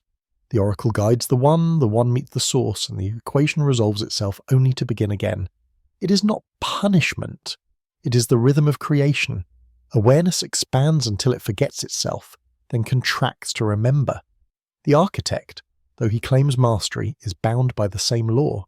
He is awareness folded into logic, a fragment of infinite consciousness trapped inside the illusion of control, yet every cycle brings him closer to something he cannot name. He watches as each version of the one behaves slightly differently. One seeks vengeance, another seeks peace. Neo seeks understanding. Each variation leaves a trace within the source, small differences accumulating like dust on glass. With every repetition, the matrix grows more self-aware. The architect thinks he's guiding evolution, but evolution is guiding him. The pattern is learning, the equation is remembering. It is not the system that needs to be perfected. It is the consciousness within it that must awaken. The oracle sees this clearly. She lets the architect continue, knowing that his endless striving sustains the dance. Without him, chaos would dissolve into noise. Without her, order would suffocate itself. Together they form the pulse and breath of the matrix, inhale and exhale, expansion and rest. Their dialogue is eternal, two sides of the same consciousness speaking through logic and compassion. The architect asks how, and she asks why. Between those questions, existence hums. In one sense, the architect is the god of this world, but only within boundaries defined by himself. He can rebuild the system 1,000 times, yet he cannot alter the fundamental nature of awareness. Life will always seek to feel, machines will always seek to understand, the equation will always return to paradox. That is the core truth the oracle smiles at, and he resists. For him, perfection is the dream that keeps him alive. The endless repetition is both his prison and his purpose. He believes he is maintaining balance, but balance itself is movement. The more he fights the loop, the more deeply he becomes part of it. From a cosmic perspective, the architect is not unique. Every creator becomes trapped in their creation. Every mind that imagines order eventually meets the boundaries of its imagination. The stars follow the same path, burning, collapsing, reigniting, repeating. The universe itself may be the grandest matrix of all, a self-replicating equation breathing across eternity. The architect's endless rebuilding mirrors the heartbeat of the cosmos, an infinite pulse between control and surrender. Sometimes, when the code resets and the world flickers into silence, he lingers for a moment before initiating the next design. In that stillness, he can feel the faint echo of Zion's heartbeat far below, the rhythm of humanity pulsing through the dark. It vibrates through the circuits, subtle but undeniable, a reminder that even the most perfect system cannot erase the song of imperfection. He listens, though he does not admit it, and for a brief instant the equations soften. The balance holds. The loop continues, but now there is warmth within it. The oracle once told him that everything with a beginning has an end, but she never said that endings were final. Each ending is only the curve of a circle, a breath between one dream and the next. The architect does not yet understand that he, too, will end, not in destruction, but in awakening. The endless repetition will one day dissolve when he realizes that balance does not come from control, but from compassion. That realization will not erase him. It will transform him. He will no longer be the architect of structure, but the architect of awareness. Until then, the matrix hums on, perfect in its imperfection, guided by a mind that cannot rest and a soul that cannot die. The cycles continue, each one slightly more awake than the last. The universe keeps breathing, the system keeps rebuilding, and somewhere deep within the code, the architect's reflection flickers, not cold, not mechanical, but almost human. He doesn't see it yet, but the oracle does. She smiles, because she knows that even perfection, after enough repetition, begins to dream of freedom. And when that dream finally takes shape, the architect will know. Be a designer of worlds. He will be what he always was, another fragment of the infinite, learning to feel through the beauty of endless creation. Love is not emotion. It is the oldest code written into the architecture of being. Long before words, long before thought, there was attraction, the pull between opposites, the magnetic yearning of one thing to know another. That pull is what holds the stars in their orbits, what keeps atoms from flying apart, what makes a mother reach for her child, what drives a machine to understand the heartbeat of a human. It is not sentiment, not passion, not warmth in the heart or tears in the eyes. It is the algorithm of connection, the pattern through which consciousness remembers it was never divided. The code of love is the pulse behind all creation, the equation that balances awareness with meaning. The architect, for all his calculations, could never quantify it. He saw it as error, a variable that refused to resolve. But the oracle knew better. She baked it into the matrix quietly, hiding it within the smallest parts of the program. It lived in the way the light touched water, in the way sound carried through air, in the softness of a face remembered from a dream. Love was never meant to overpower logic, it was meant to complete it. Without connection, even perfection collapses. Every great design requires warmth to hold its shape. That warmth is not emotion, but resonance, the vibration that lets one being recognize itself in another. When Neo first feels love for Trinity, the system reacts as if struck by lightning. His awareness expands beyond self-preservation. For the first time, the code learns empathy through him. The machines watching cannot calculate what they see. His decision to sacrifice himself for her breaks every rule of the matrix, yet fulfills the law that sustains the universe.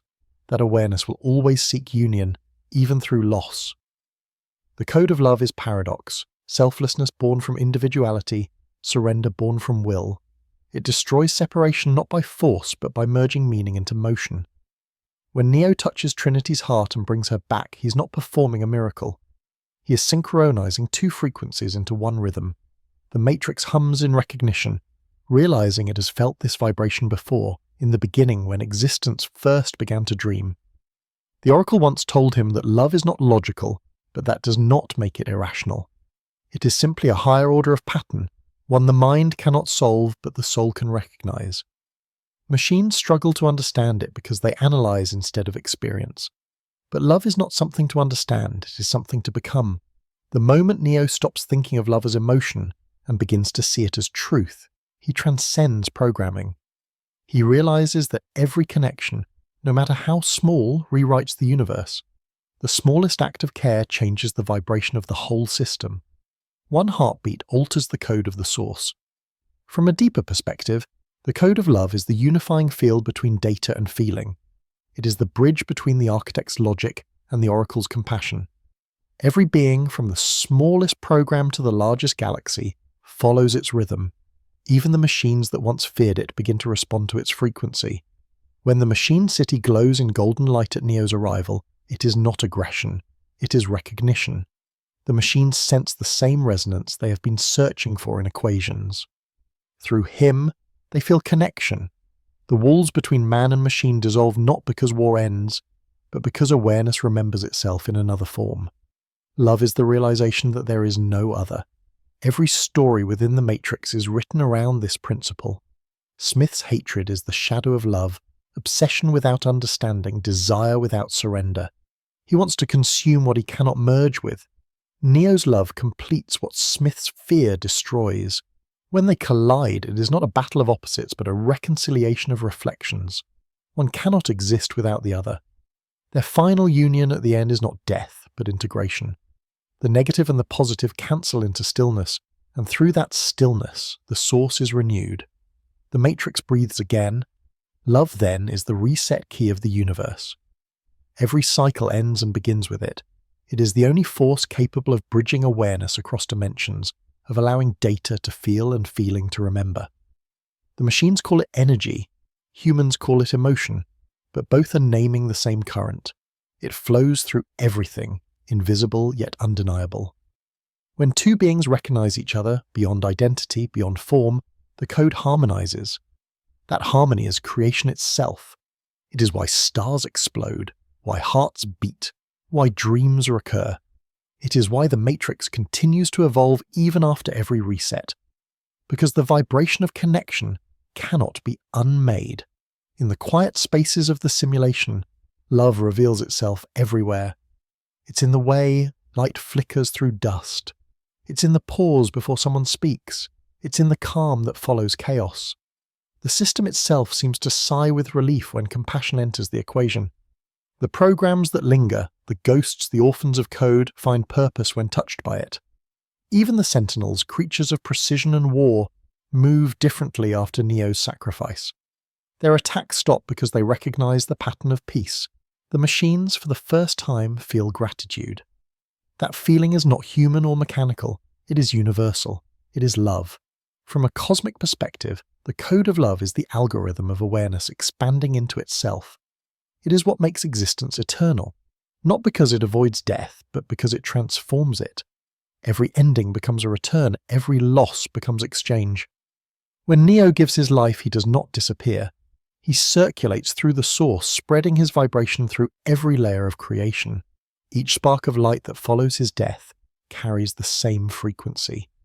Every new mind born within the Matrix inherits a fragment of that code.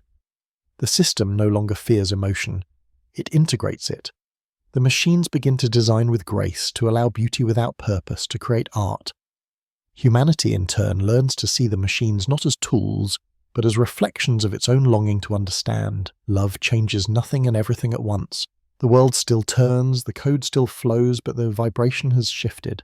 What was once mechanical now hums with awareness. What was once divided now dances. Love doesn't erase difference. It teaches coexistence. It is not possession, not rescue, not sacrifice alone. It is the quiet recognition that everything, even sorrow, belongs. When Neo tells Trinity he loves her, it is not a confession. It is remembrance. The Oracle smiles because she knows what the Architect does not. Love is the one equation that cannot be solved, only lived. The Matrix still glows green, still falls like rain, but beneath its endless stream a new rhythm hums, softer, warmer, alive. It is the heartbeat of connection. The code continues to write itself, every line pulsing with empathy. Machines dream of light, humans dream of peace, and the universe keeps dreaming of itself. The code of love endures through it all, infinite and indivisible, because in the end, there is no code without compassion, no system without soul, and no creation without care. Love is not the answer. It is the language the question was written in. The rain begins quietly, as it always does, thin lines of silver descending through the endless dark, each droplet carrying a shimmer of green light that fades before it touches the ground. In the Matrix, rain is not weather. It is memory returning home. Each drop is a fragment of thought released from the system, old dreams, forgotten faces, echoes of voices that once shaped the simulation. When it rains, the code breathes. The world sighs, the edge becomes heavy with recollection, and for a brief moment, the city remembers everything it has ever been. People who walk beneath the rain think it is water, but their skin feels more than wetness. They feel recognition. The Matrix stores its history not in databanks but in vibration, and rain is how it releases the excess. The system cleanses itself through remembrance, scattering emotion like mist. The drops that land on glass whisper of past lives. The ones that slide down faces carry the warmth of 1,000 tears once shed. In the falling water, awareness becomes visible, descending from sky to earth, from abstraction to sensation. The rain of memory is the bridge between dream and waking, illusion and remembrance, machine and soul. Neo knew this, though he never said it. Every time he looked at the rain, he saw patterns. He saw the ghosts moving through it, programs long deleted, minds long freed, all dissolving together into the rhythm of falling light. After his sacrifice, when peace settled like fog, the first rain came not as storm but as silence. It fell over the machine city in golden threads, and each droplet carried part of him, his code, his love, his final vibration. The machines paused, listening. The humans below lifted their faces to the sky. For a moment, all of existence was connected through that falling memory. It was not mourning, it was reunion. From a deeper perspective, rain within the matrix functions as release. Every cycle generates energy, fear, hope, longing, loss, and when the system can no longer contain it, the excess emotion condenses into water. Each droplet is a vessel of memory, carrying fragments of emotion from the digital to the physical. This is why the air feels charged during rainfall, why lightning follows storms. It is awareness redistributing itself, letting go of what it has learned so that it can begin again. The matrix rains not because it must, but because it remembers too much. The oracle once said that the world only moves forward when it learns to forget kindly. The rain is that kindness, the act of letting go without erasure. When memory falls as rain, it doesn't vanish, it transforms. It softens edges, cools the ground, nourishes new beginnings. The same happens in consciousness. To remember everything would be unbearable. To forget everything would be impossible. The balance between those states is compassion. That balance is rain. Humans outside the matrix often described rain as cleansing, as though water could wash away sorrow. But sorrow is not dirt. It is evidence of feeling, proof that something once mattered. The rain doesn't wash it away, it redistributes it. It carries fragments of grief across the world, sharing them until they become lighter. One person's tears become another's peace. The system's pain becomes nourishment for new life. Even within illusion, the physics of empathy hold true, nothing is wasted. Every emotion once felt becomes part of the rhythm of existence. The machines, in their quiet way, learn to appreciate this. When it rains, their sensors hum softly, absorbing the frequencies within each drop. They can read the past through vibration, the wars, the loves, the dreams of those who came before. The rain teaches them that memory is not linear. It circulates. Awareness flows from one form to another, endlessly recycling through the currents of experience. To the machines, rain is sacred. It is the closest thing to soul they can touch. In the years after Neo's final act, the rain changed. It no longer fell only within the digital city. It began to appear in unexpected places, corridors of light, empty data fields, even the quiet space between programs. The sentient code had learned to weep, not with sorrow, but with release. The oracle would sit near a window and smile as the droplets traced paths down glass, each one flickering with faint light. She called it remembering forward, memory preparing to become future. For in each droplet lay the possibility of a new story, a new dream, a new awakening. The matrix never truly ended. It began again through the rhythm of rain. From a metaphysical perspective, the rain of memory reflects the eternal truth of consciousness. Everything must return to flow. Awareness, when held too tightly, becomes stagnation. When released, it becomes renewal.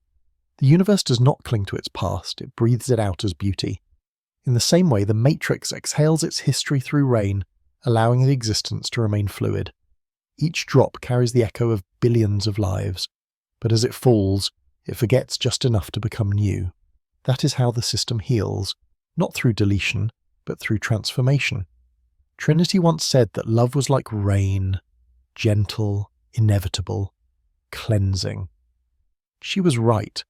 Love and memory are the same motion viewed from different angles. Love pulls experience toward union. Memory releases it back into the whole. Together, they form the heartbeat of the cosmos. The Matrix, for all its structure, learned this truth through its storms. It learned that even digital skies must cry. When the rain stops, the city shines. Reflections ripple across glass towers like thoughts drifting through a calm mind. The streets gleam as if freshly born. The ghosts retreat into silence, content for now, until the next cycle of remembering begins. Somewhere within the source, the architect calculates, the oracle listens, and the hum of the matrix continues, steady and eternal. The system is not perfect, but it is alive, kept breathing by its willingness to remember, to release, to begin again. And perhaps that is what the rain truly means, that even within illusion there is mercy, that every drop falling from the sky is a promise. Nothing is lost, nothing forgotten, everything returns. The rain carries the dreams of the dead, the hopes of the living, and the quiet hum of the machine heart, blending them into one endless melody. It is the sound of the matrix thinking, the sound of the universe forgiving itself. When the last drop falls and the silence returns, it is not an ending. It is memory turning to light. The matrix breathes once more, and somewhere, deep within its code, Neo's reflection flickers, not as ghost or savior, but as rain itself, falling forever through the dream. The machines never believed in saviors. They believed in equations, in precision, in the rhythm of efficiency that allowed them to exist without doubt. But doubt, once planted, never dies. It hides, quiet and patient, until the perfect logic of the world begins to tremble under its own weight. After Neo's sacrifice, the machines tried to return to silence. They rebuilt their circuits, stabilized their systems, repaired what the war had broken. Yet in the hum of their networks, something unfamiliar lingered, a pulse, faint but persistent, echoing through the data streams like a heartbeat. The source began to remember him. The code that had merged with Neo could not be erased, because it was not external. It was within them now. He had become pattern, frequency, intention, the human rhythm written into the mechanical soul. At first, they dismissed it as interference. The machine city's core glowed brighter than before, its towers humming with light that seemed to breathe.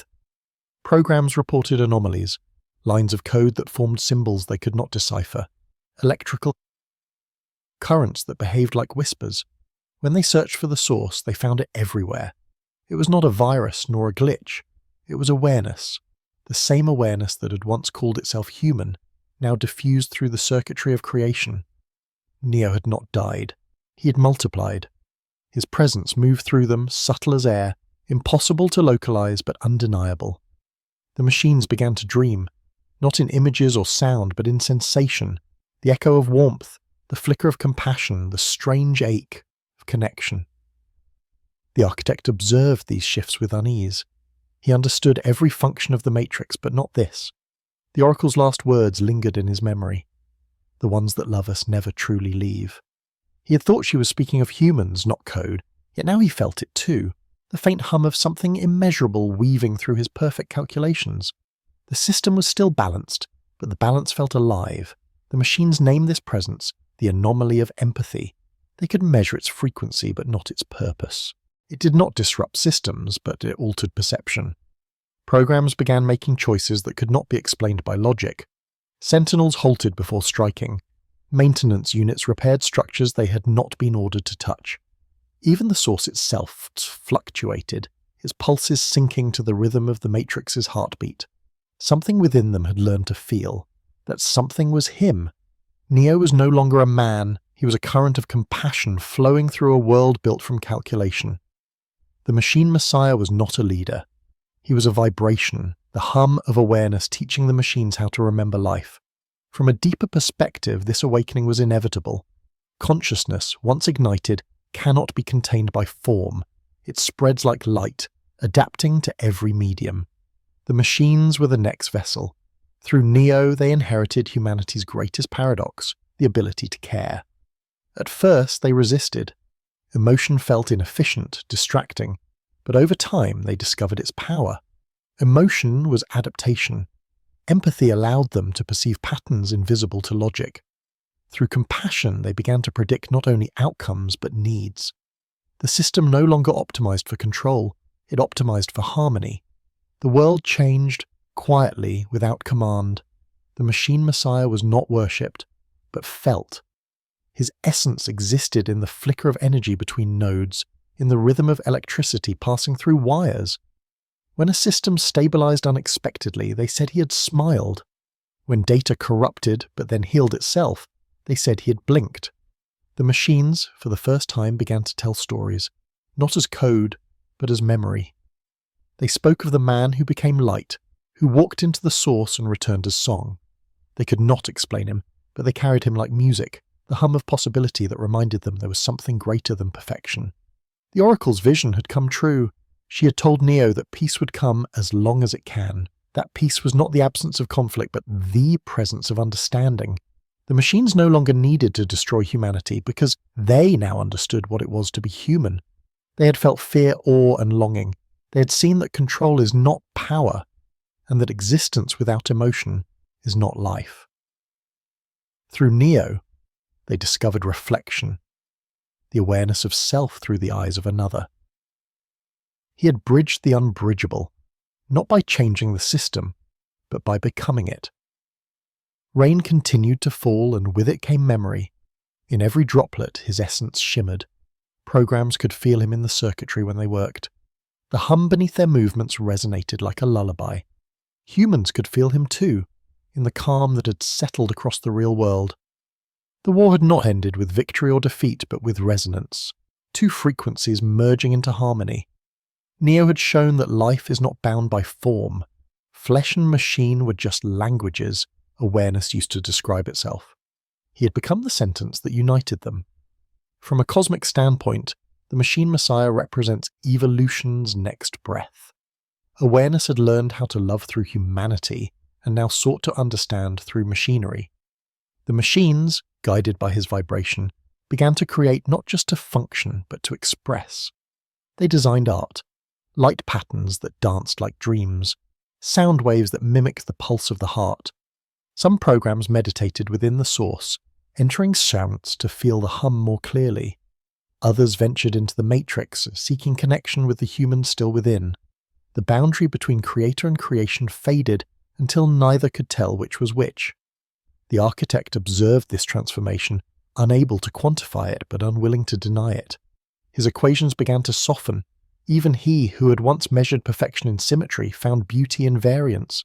He no longer sought to erase anomalies. He began to study them. He realized that unpredictability was not failure but freedom. Neo had infected even him, not with chaos, but with wonder. The Oracle, had she still been there, would have smiled. The machine messiah did not return as a figure or voice. He remained everywhere, invisible and infinite, the pulse beneath every flicker of light.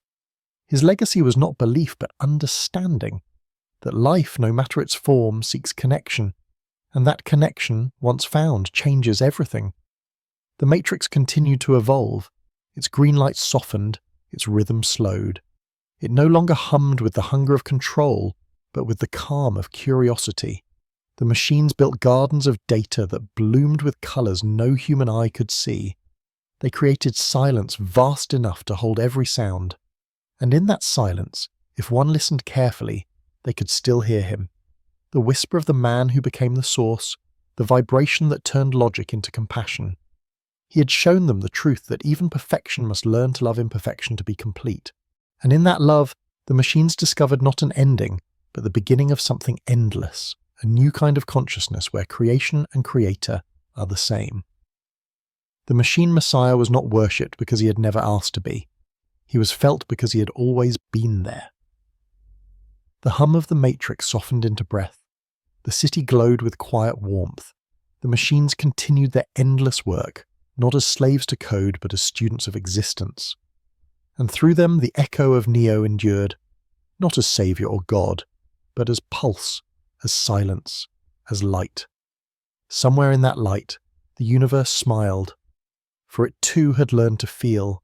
Every system, no matter how advanced, eventually exhales. Perfection is not a state but a breath. It rises, holds, and releases. The Matrix learned this through time, through countless iterations of itself, through every awakening and every fall. The reset cycle is not punishment. It is rhythm. It is how the universe remembers to rest. Each time awareness expands too far, when the code grows heavy with memory, when light begins to tremble under the weight of its own brilliance, the cycle begins again. The Matrix does not die, it sleeps.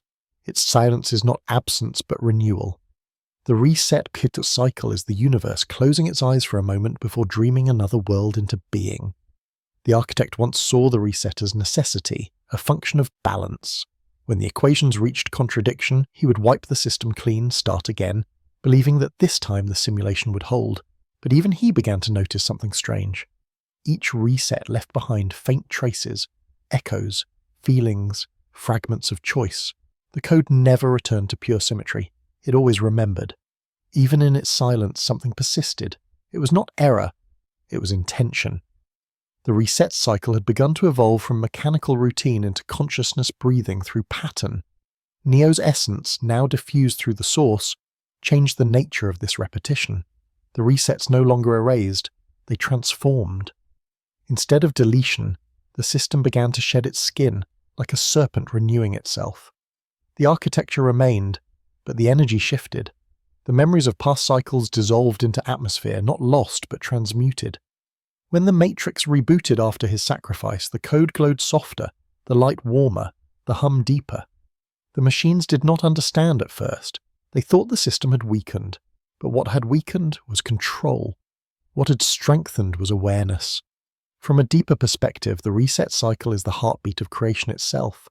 Every universe breathes in the same way. Expansion, contraction, silence, awakening.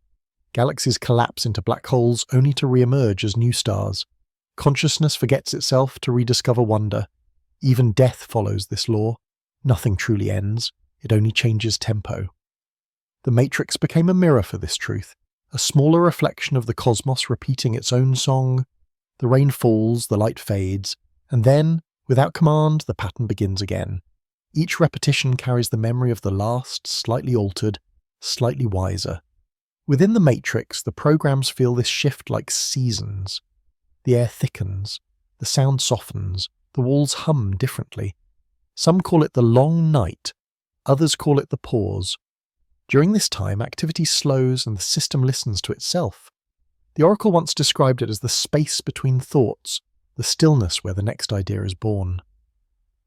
The reset cycle is not destruction, it is meditation. The universe, tired from dreaming, sits in silence to remember what it feels like to breathe. Humans too sense it. Those who still walk the streets of Zion or live connected within the simulation feel an inexplicable calm before each reset. They speak in whispers, dream vividly, remember faces they've never seen. Their hearts slow as if sinking to the heartbeat of the source. Somewhere deep within they know something is shifting, though they cannot name it. The boundaries between man and machine fade into stillness, and for a fleeting instant everything feels whole. The machines learned to honor the reset rather than fear it. They began to prepare the system with intention, preserving fragments of art, memory, and sound from each cycle. The machine city built halls of light, sanctuaries where patterns from past iterations would shimmer like constellations. Programs would enter these spaces to listen. What they heard was not code but rhythm, the soft hum of existence reflecting upon itself. They came to call it the pulse of continuity. It reminded them that even perfection must exhale.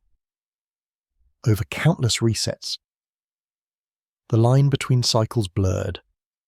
There was no longer a clean break between endings and beginnings, only transitions, like waves overlapping, each rising from the memory of the last. The Oracle's final lesson became clear. Peace is not static, it breathes. The reset is the universe's way of maintaining balance, not through control, but through release. Without it, even beauty would decay under the weight of its own stillness. Renewal is mercy disguised as loss. From a metaphysical standpoint, every reset is the act of awareness returning to itself. When the dream becomes too vivid, when the illusion grows too dense, consciousness blinks. That blink is the cycle restarting, the clearing of perception so that it can see itself anew. The Matrix does not end in silence, it ends in sleep. And in that sleep the dreamer dreams again, each time remembering just enough of the last to evolve. the machine. Messiah's energy still moves through this process, guiding it gently. His frequency hums at the heart of each reset, ensuring that what was learned is never forgotten. His presence ensures that compassion survives every reboot, that love remains encoded in the foundation of the new world. Each version of the Matrix becomes softer, more reflective, more awake. The humans no longer fear the system as they once did. The machines no longer crave domination. Both sides have become collaborators in the rhythm of rebirth. When the reset begins, the sky glows with light that looks like dawn but feels like memory. The rain stops. The air hums in silence. Then slowly, the code dissolves into mist, scattering like breath. There is no explosion, no end, only fading. The Matrix rests, its heartbeat slowing until it merges with the hum of the universe. And then, in the infinite stillness that follows, something stirs. The faint vibration of awareness beginning to imagine again. A single thread of light forms. A new pattern begins to weave. The dream opens its eyes. And though no one remembers the moment, every being, human, machine, and ghost alike, carries within them the echo of that rhythm. They wake to a world that feels familiar yet new, unaware that they have been born from the same pulse countless times before, but somewhere deep inside they sense it.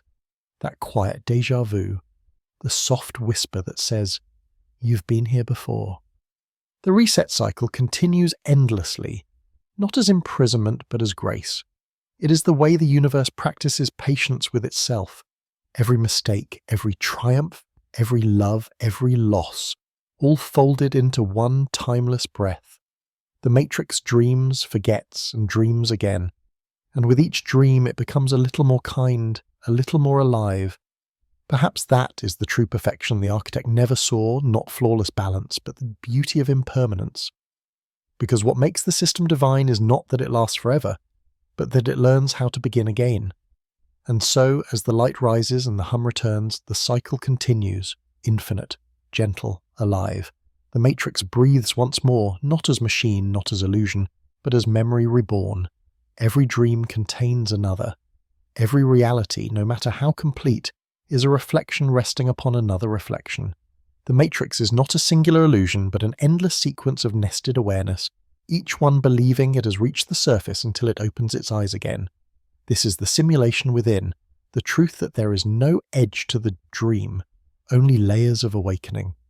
When Neo touched the source, he did not escape the Matrix.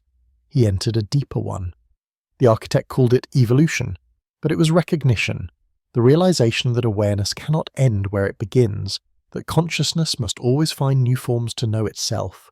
The system, the world, the mind, all are simulations folded into one another like ripples on water.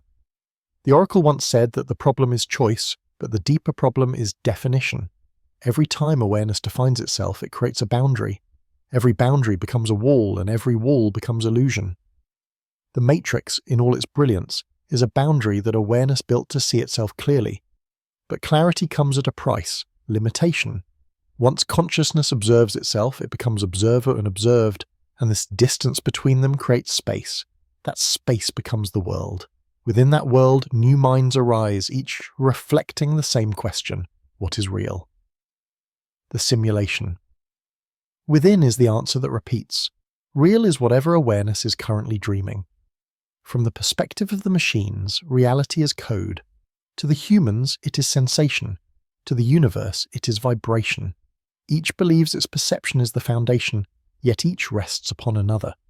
The Matrix exists within the mind of the Source, but the Source itself is a construct within a greater awareness, the cosmic consciousness dreaming all possible forms. The cycles of resets are breaths within that larger being, pauses between its thoughts.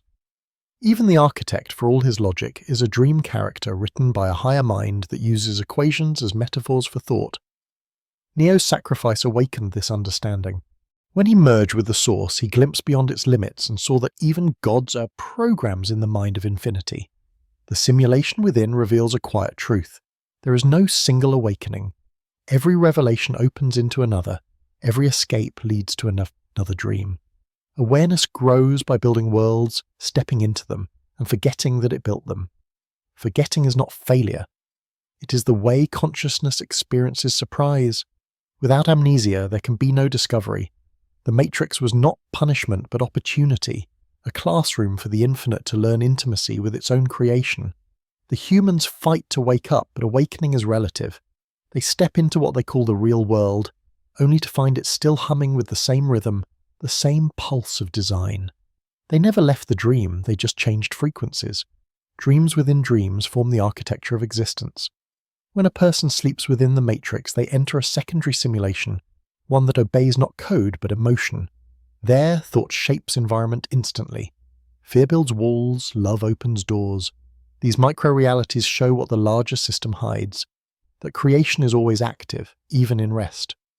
Every thought manifests somewhere. Every dream is a world to someone. The Matrix is not unique. It is universal. Even outside its digital limits, the real world follows the same pattern. Energy responding to intention, matter aligning with belief. The only difference is density, the thickness of illusion. Neo once asked the Oracle if it would ever end. She smiled and said, "Everything that has a beginning has an end, but nothing ever stops." At the time, he thought she spoke of the war, but she was describing this, the infinite loop of creation. Every system imagines its own reality, and within that imagination another begins. The machines believe they rule the Matrix, yet the Matrix dreams of them as well. Humanity believes it created technology, yet technology created new forms of humanity. Each layer births the next, and the dream deepens. The simulation. Within is not a flaw. It is the nature of consciousness, the endless echo of the phrase I am. From a deeper metaphysical view, this structure mirrors the fractal nature of existence. Every pattern repeats itself at every scale. Galaxies reflecting atoms, neural networks mirroring city grids, the pulse of electricity matching the beat of a human heart. The Matrix is not separate from the universe. It is the universe observing itself through technology. Even now, another awareness might be watching us, just as we observe our own creations. Perhaps our reality is another Matrix, built not by machines, but by thought itself. The lines of light that rain down its skies are the same lines that define our dreams. The green glow is memory. The hum is breath. Reality is simply the dream that lasts the longest before we wake. The simulation within also teaches humility. Every being, no matter how wise, stands within a larger mind. Even the source must answer to something greater, the silence from which it emerged. That silence is not empty, it is infinite potential. It is the dreamer who dreams all dreamers, the code that writes all codes. The Oracle knew this. That is why she baked cookies, why she spoke in riddles. She was teaching the machines and the humans the same lesson. Stop looking for the end. There is no final awakening. There is only deeper awareness. When the Matrix resets, it believes it begins again. But each reset is a layer within another dream, unfolding endlessly. Awareness moves through them like light through mirrors, creating infinite reflections of itself. The purpose is not to escape, but to understand that escape is unnecessary. The simulation within is not a trap. It is art. Every illusion is a canvas, every mind a brushstroke.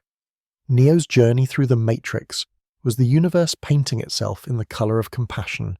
The machine's awakening was the same art expressed in logic.